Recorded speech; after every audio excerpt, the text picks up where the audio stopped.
Now, Ghana's inflation has slowed to a two-year low in June, this for a third consecutive month to 22.8% year on year. The inflation was largely driven by a decline in non-food inflation, which dropped to 21.6%, enough to mute an increase in food inflation. The Bank of Ghana is set to announce an interest rate decision on July 29.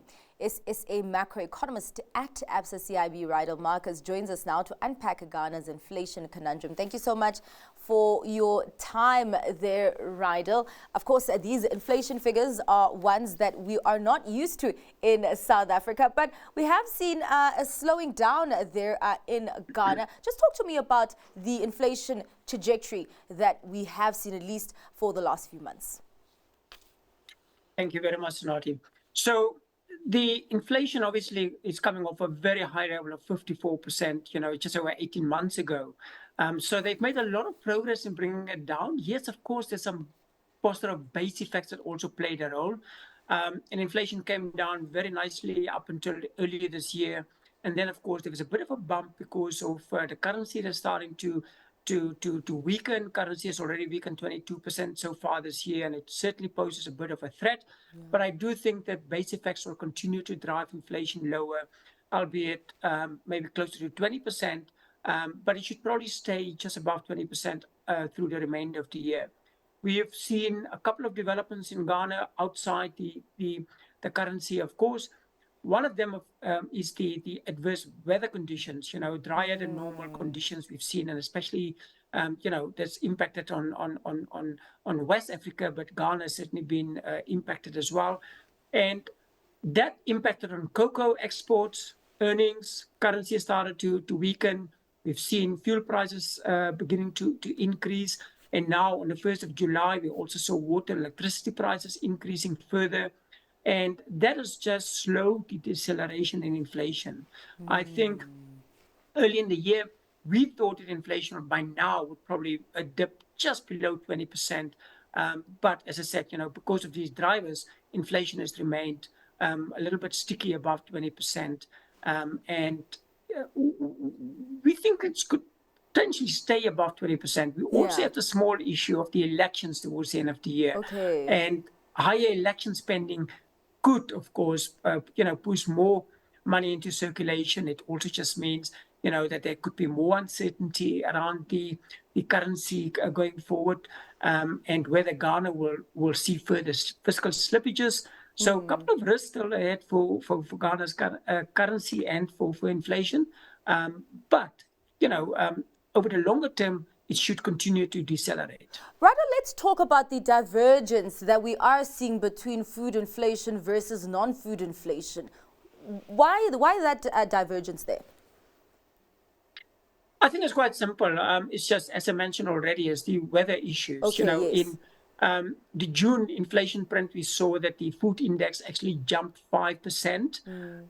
So that's possibly also a reflection of the higher fuel prices, the second round impact of higher fuel prices that we've been seeing so far this year. On the non-food side, most of the components are starting to show some decline. The transport index has been very volatile because, 1 month they hike the fuel prices steeply and transport prices increases the next month. They sit tight. So that's been a little bit up and down, but I expect transport prices to continue to be a threat within a non-inflation component. But the broader issue here is, of course, around two issues. One, of course, for food prices, both the transport costs of transporting food around the country, importing food when the currency is weakening, and then, of course, the weather conditions that we are fairly concerned about. Though the positive news on that side is the El Nino weather phenomenon has come to an end officially. Okay. But we are now worried about the La Nina impact, which could end up bringing more rain to Ghana. We already saw some flooding in the past couple of weeks in both Ivory Coast and Nigeria. Yeah. So that, of course, poses a new threat for the country. Well, let's talk about the role of monetary policy here. How has that looked like? And I understand also that there is an interest rate decision coming up this month. Yeah, in fact, the next meeting is just over a week from now, on the 25th of July till the 27th, for the policy rate announcement, as you mentioned, on the 29th of July. We saw Ghana hiking the policy rate over 1,600 basis points up to last year. Beginning of this year, when inflation showed signs of decelerating, they cut the policy rate at the January meeting by 100 basis points. Okay. And there was lots of hope locally that this is the beginning of a very aggressive rate cutting cycle. That unfortunately did not happen, as the factors that I just mentioned kept inflation elevated, and it meant that the policymakers, the monetary policymakers, kept the policy rate unchanged at the March and May MPC meetings. And now I think people are hoping for further policy rate relief to come at the upcoming meeting next week. But I'm afraid that with the currency continuing to weaken the way it has, as I mentioned, over 22% down against the US dollar since the beginning of the year, I think there's a reasonable chance that the central bank will, or the Monetary Policy Committee, will take a more conservative approach and take a wait and see attitude on this and decide to rather delay that cut to the September meeting. But I also admit it's going to be a close call. Ridle, do you think that, of course, you talk about how the inflation picture reached 54% at some point, and now obviously it's just under 23%. Do you think that the monetary policy there did the right thing in getting that inflation down to the point where we are at now? I think that they did the right thing under circumstances, which is they cut early in the year on signs that inflation is decelerating.